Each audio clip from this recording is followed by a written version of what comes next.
She didn't fall in love with distance. She fell in love with a man who, for a time, felt close, present, warm, interested, involved. The distance came later, slowly, quietly, so quietly that she almost convinced herself that nothing was happening. It didn't begin with silence. It began with small changes. Changes so subtle that only a woman who loves deeply could have noticed them. The way he stopped looking into her eyes when she spoke. The way his answers became shorter, as if her words required effort. The way he drifted off emotionally, even when he was sitting next to her. The way she began to feel. Like a presence he had grown used to. Not someone he was choosing. At first, she gave even more. Not because she was desperate, but because she believed that love could be repaired. Through effort. Through patience, through trying a little harder. So she tried, every day. She tried to start conversations that he let die after 2 sentences. She tried to share her heart with someone who no longer opened his. She tried to plan moments for them that he forgot before they happened. She tried to hold the connection together with hands that were already tired from carrying what he no longer held with her. She gave him space when he asked for it, attention when he barely noticed her, listening when he had nothing to give back, kindness when he offered indifference. She gave him grace in moments when he didn't even realize. She was choosing forgiveness. She gave him affection, even when he responded with coldness. She gave him understanding. When he didn't bother to understand her, she gave him patience. When he was careless with her heart, she gave him everything. But instead of coming closer, he moved further, step by step, inch by inch, until she couldn't remember. The last time they met in the middle, there were days when she looked at him and felt like she was staring at a stranger. She had once known intimately, a stranger who lived in her home, ate the food she cooked, slept in the bed she tidied, walked through the life she maintained, and yet never truly reached her. And still, she kept trying. Not because she lacked dignity, but because she believed in love, because she believed in marriage, because she believed in the promise she made on the day she said yes, and because she believed that distance was something that could be healed. If one person was willing to take the first step. But that was the problem. She was always the first step. And the second, and the third. She was the effort, the bridge, the emotional glue, the one pulling all the weight, while he drifted into a comfortable distance that he no longer questioned. There is a loneliness that only married women know, the loneliness of standing beside a man who no longer reaches for her hand, a loneliness that feels heavier than any physical absence ever could. Because how do you explain that your heart is breaking in the presence of the person you once believed would protect it? How do you explain that you feel unseen in the eyes of the man who once memorized every detail of you? How do you explain that you give everything to someone who gives you space? Not the kind that heals, but the kind that creates emotional deserts. Where love used to grow?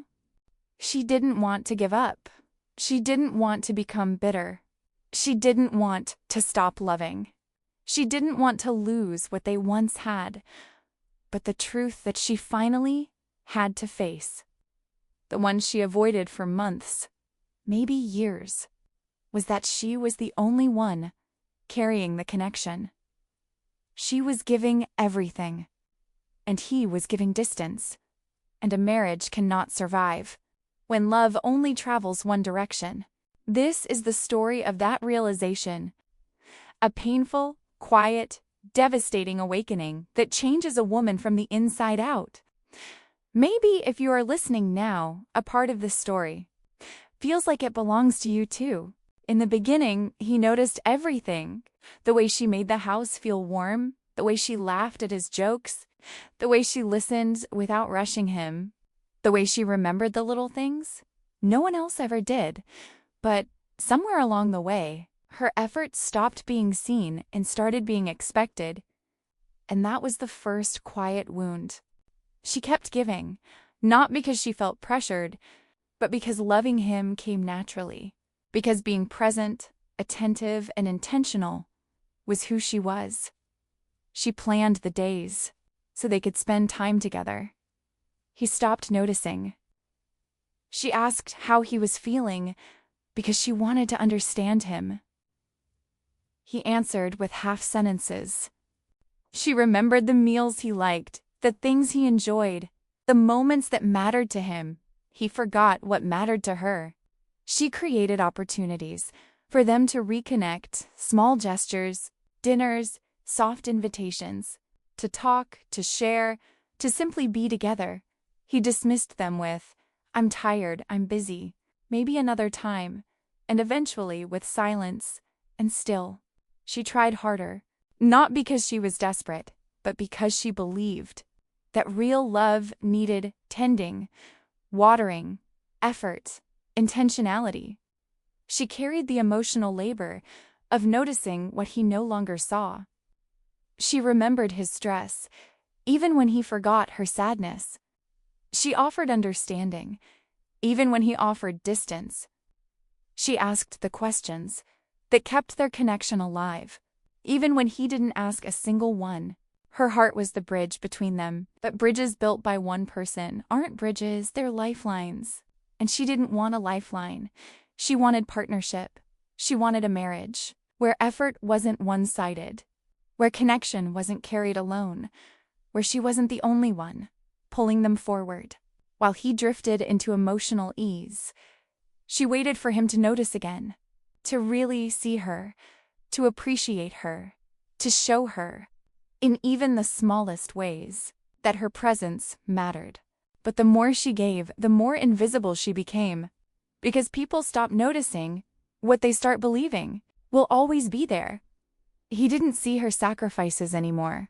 He didn't see the way she fought for them in every small detail of daily life. He didn't see her trying to save. What he didn't even realize was breaking. He saw the home she maintained, not the heart that held it together. He saw the meals she prepared, not the loneliness she swallowed while preparing them.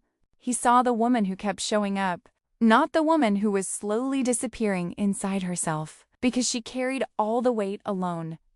Her effort was still there, strong, steady, loyal.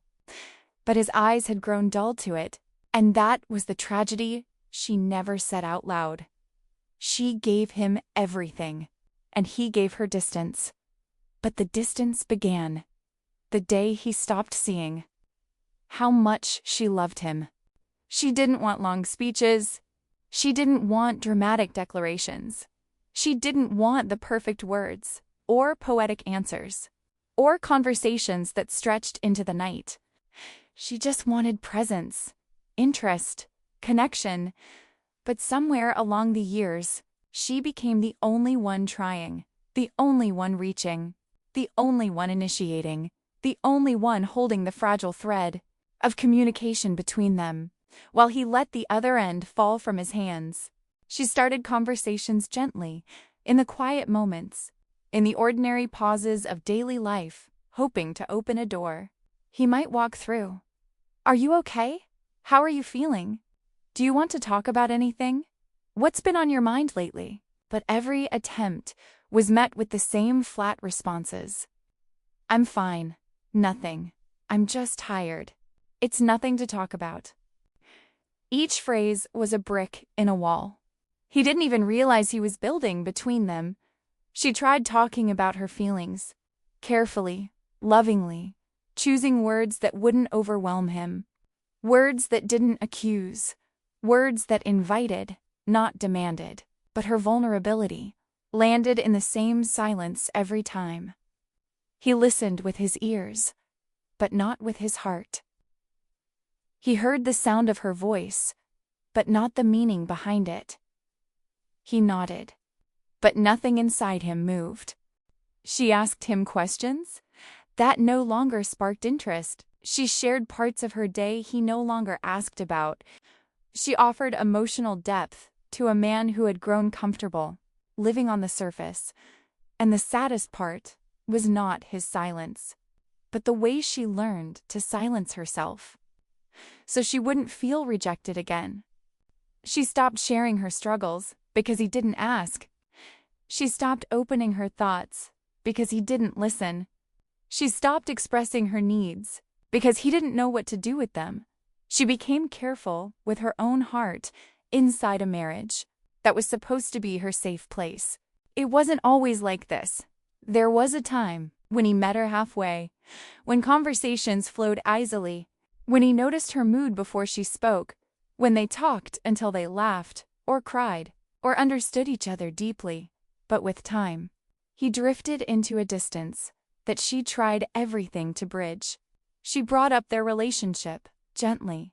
He shut down. She said she missed him. He got defensive. She tried to explain how alone she felt.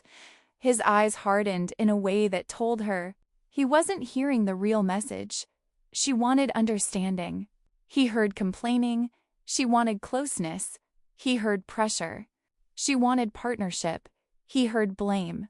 So she stopped talking, not because she gave up, but because it hurt too much to keep handing her heart to someone who didn't know how to hold it anymore.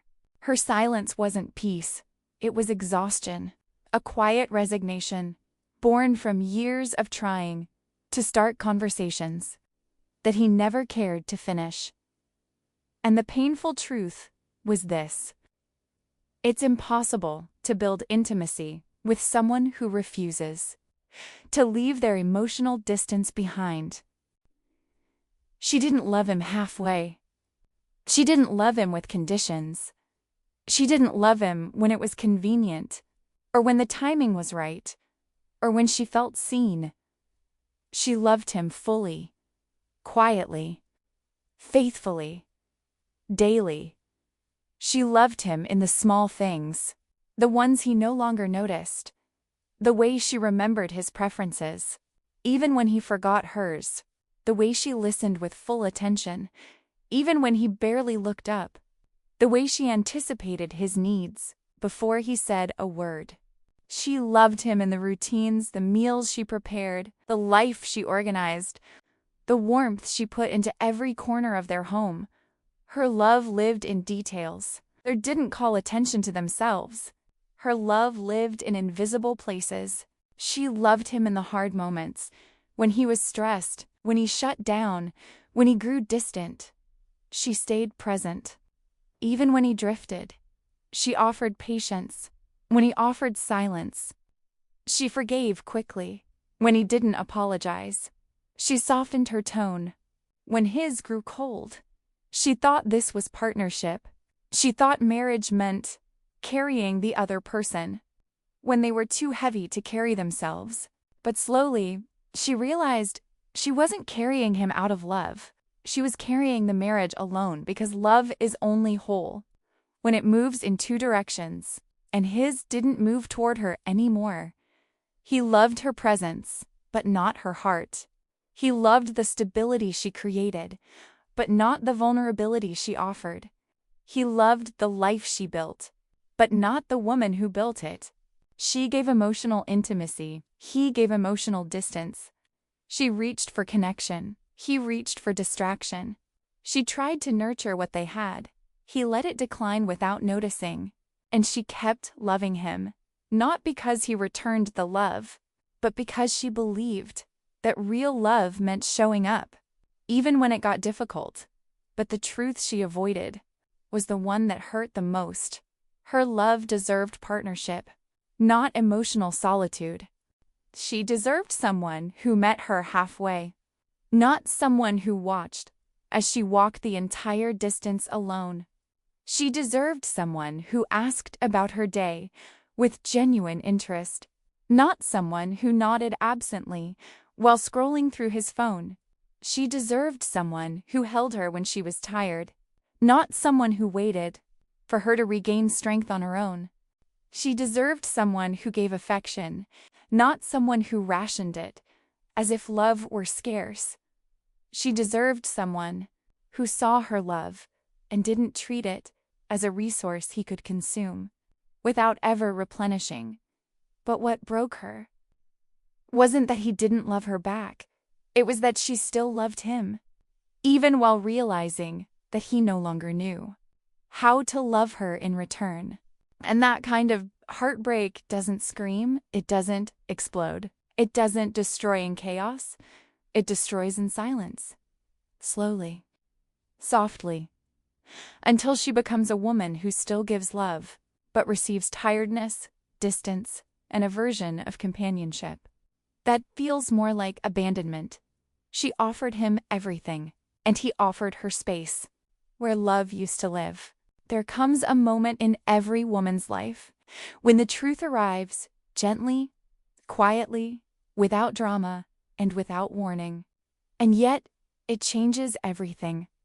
For her, that moment was not loud. It didn't come in the middle of a fight, or during a crisis, or after one final disappointment. It came in stillness. She was doing something ordinary, maybe folding clothes, maybe washing dishes, maybe sitting at the edge of the bed, after another evening of silence between them, when a realization rose inside her with the softness of a whisper and the force of a revelation. His distance is not about me. It wasn't her tone. It wasn't her appearance. It wasn't her effort, her attitude, her devotion, her imperfections, or anything she did or didn't do. She had been blaming herself for years, for a distance she never created. She thought she wasn't interesting enough because he stopped asking questions.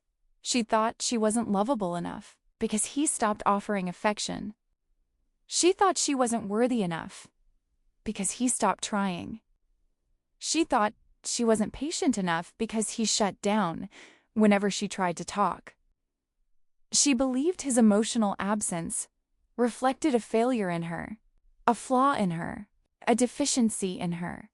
But in that quiet moment of truth, she finally understood something healing, liberating, and heartbreakingly simple. His distance was not a reaction to her. It was a reflection of him, a reflection of what he avoided, what he suppressed, what he refused to confront, what he never learned how to express. It was a reflection of his own wounds, his own insecurities, his own emotional limitations, his own inability to show up, even for himself. She realized that you can love someone deeply, and they still might not know how to love you back in the way your heart needs. You can speak gently, and they still retreat. You can give everything, and they still stay distant. You can open your soul, and they still remain closed, and it has nothing to do with your worth. Her mistake wasn't loving him. Her mistake was assuming that his emotional distance was evidence that she wasn't enough. But it wasn't a lack of beauty, or character, or tenderness, or strength that caused the distance. It was a lack of emotional maturity on his part, a lack of willingness, a lack of awareness, a lack of reciprocity, not a lack of love from her. She had spent years trying to fix something that he wasn't even trying to understand. She had been carrying all the responsibility for a connection he had quietly abandoned. She had been holding herself accountable for a distance he created, long before she ever felt it. And in that moment of clarity, the guilt that had weighed on her chest began to loosen. Not because the situation changed, but because she finally saw it clearly. She was no longer willing to shrink herself to fit into the small space he allowed for connection. She was no longer willing to confuse his silence with her failure. She was no longer willing to carry the blame for something she did not break. It wasn't her fault that he drifted. It wasn't her fault that he closed off. It wasn't her fault that he stopped loving her well. His distance was never a reflection of her value. And when she finally understood that, she felt something inside her break, but in a healing way, in a freeing way, in a way that made room for self-compassion, for truth, for the beginning of inner restoration. Because the moment a woman realizes she was never the cause of someone else's emotional absence is the moment she begins to return to herself. There comes a day when the heart grows tired of trying to solve what it never broke. A day when a woman, after giving and giving and giving some more, finally reaches a moment of clarity. That feels less like an ending and more like a homecoming. For her, that day did not arrive with anger or bitterness or loud declarations. It came gently, as most turning points do. She was standing in her own home, the home she kept alive for years, the home she poured herself into, the home she maintained, even while her heart was slowly unraveling, and she realized something so simple and yet so liberating that it felt like breathing. For the first time in years, I am carrying emotions that don't belong to me. She had been carrying the weight of his silence, as if it were her failure, the weight of his distance, as if it were her inadequacy, the weight of his detachment, as if it were her mistake, the weight of the entire marriage, as if it were her sole responsibility. But that day, she saw the truth. What he refused to give was never hers to compensate for. What he refused to face was never hers to fix. What he refused to express was never hers to interpret. What he refused to carry was never hers to shoulder. She had been holding burdens that were born from his emotional absence, not from her lack of worth. She finally understood that a marriage cannot be saved by one person pulling alone. Love cannot thrive in the hands of only one giver. Connection cannot grow when only one heart is doing the reaching. So she gently, quietly, and courageously put down what was never meant to be hers. She stopped explaining herself to someone who didn't want to listen. She stopped proving her value to someone who had forgotten how to see it. She stopped initiating every conversation in a relationship meant to be mutual. She stopped carrying his responsibility as if it were proof of her loyalty. She stopped accepting the distance as her destiny, and for the first time in years, she chose herself, not selfishly, but truthfully. She chose peace over constant overgiving. She chose clarity over confusion. She chose emotional honesty over silent suffering. She chose the dignity of no longer begging for the bare minimum, and in that choice, something inside her healed. Not because he changed, but because she did. She was no longer the woman who blamed herself for a man's inability to meet her emotionally. She was no longer the woman who carried the entire relationship on tired shoulders. She was no longer the woman who believed she needed to earn the love she was already giving. She became a woman free enough to say, "I will not carry what was never mine to carry." And that was the day her heart began to rise again, not toward him, but toward the life, the peace, and the wholeness she had abandoned for too long.